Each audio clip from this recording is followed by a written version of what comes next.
Um assunto que tem estado meio adormecido, mas recentemente voltou às manchetes, é a aposentadoria compulsória no serviço público.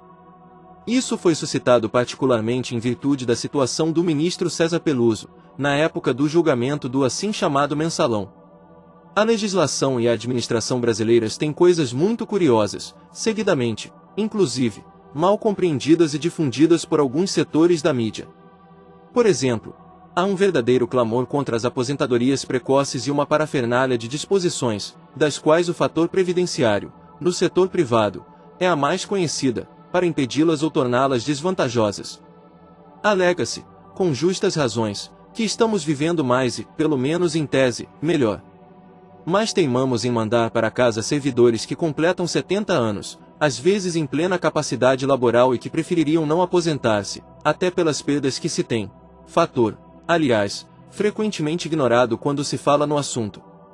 Há projetos paralisados na Câmara dos Deputados há quase 10 anos, o mais notório dos quais estende essa idade limite para 75 anos. E o mais interessante é que, apesar da ladainha sobre o peso dos gastos com pessoal, parece ignorar-se o fato de que cada aposentadoria, em princípio, abre uma vaga, o que provocaria um aumento, ou uma pressão pelo aumento nesses gastos. A não ser que se aceite a discutível tese de uma decisão do STF, que considerou que aposentado exerce cargo. Ora, todos nós sabemos que é salutar que a administração se renove, se oxigene, não obstante o fato de certos órgãos levarem 10, 15 anos para a realização de novos concursos e, de modo geral, não existirem estruturas de carreiras e critérios objetivos que deem um mínimo de racionalidade ao preenchimento dos cargos de direção e assessoramento, e à mobilidade no exercício das funções públicas.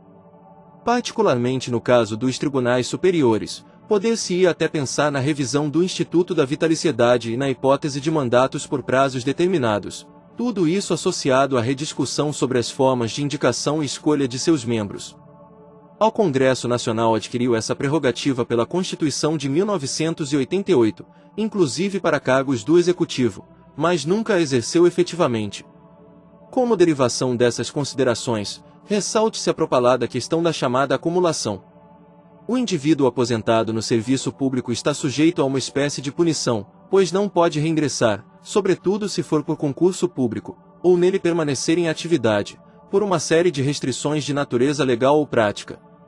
Embora as duas situações sejam absolutamente independentes, do ponto de vista jurídico e funcional, a existência das duas é caracterizada como de acumulação e, o que é paradoxal, está sujeita a um teto único para efeito de remuneração, desestimulando, inviabilizando o reaproveitamento de servidores que, pela experiência e dedicação, poderiam qualificar o exercício das funções públicas e assegurar a continuidade de serviços essenciais.